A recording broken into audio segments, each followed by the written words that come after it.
kept quotational distance from such blissful innocence.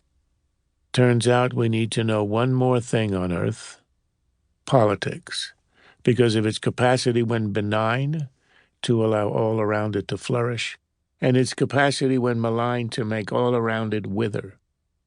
This is no abstraction. We see it in North Korea, whose deranged Stalinist politics has created a land of stunning desolation and ugliness, both spiritual and material. We saw it in China's Cultural Revolution, a sustained act of national self-immolation designed to dethrone, debase, and destroy the highest achievements of 5 millennia of Chinese culture. We saw it in Taliban Afghanistan, which just months before 9/11 marched its cadres into the Bamiyan Valley and with tanks, artillery, and dynamite destroyed its magnificent cliff-carved 1,700-year-old Buddhas, lest they, like kite-flying and music and all things lovely, disturb the scorched earth purity of their nihilism. Politics is the moat, the walls beyond which lie the barbarians. Fail to keep them at bay, and everything burns. The entire 20th century, with its mass political enthusiasms, is a lesson in the supreme power of politics to produce ever-expanding circles of ruin. World War I not only killed more people than any previous war, the psychological shock of Europe's senseless, self-inflicted devastation forever changed Western sensibilities, practically overthrowing the classical arts, virtues, and modes of thought. The Russian Revolution and its imitators, Chinese, Cuban, Vietnamese, Cambodian, tried to atomize society so thoroughly, to war against the mediating structures that stand between the individual and the state, that the most basic bonds of family, faith, fellowship, and conscience came to near dissolution. Of course, the greatest demonstration of the finality of politics is the Holocaust, which in less than a decade destroyed a millennium-old civilization, sweeping away not only 6 million souls, but the institutions, the culture, the very tongue of the now vanished world of European Jewry.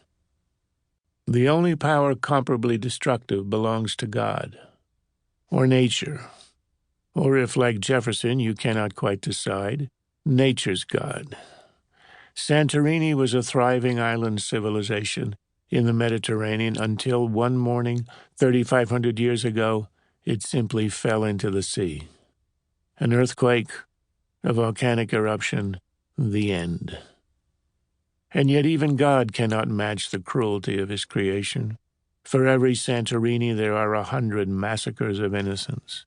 And that is the work of man, more particularly the work of politics, of groups of men organized to gain and exercise power, which in its day-to-day conduct tends not to be the most elevated of human enterprises.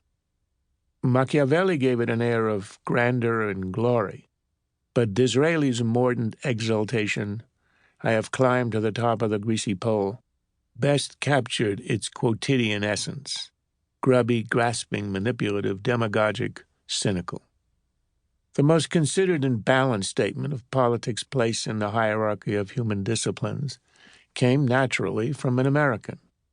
"I must study politics and war," wrote John Adams, "that my sons may have the liberty to study mathematics and philosophy, geography, natural history, and naval architecture, navigation, commerce, and agriculture, in order to give their children a right to study painting, poetry, music, architecture, statuary, tapestry, and porcelain." Adams saw clearly that politics is the indispensable foundation for things elegant and beautiful.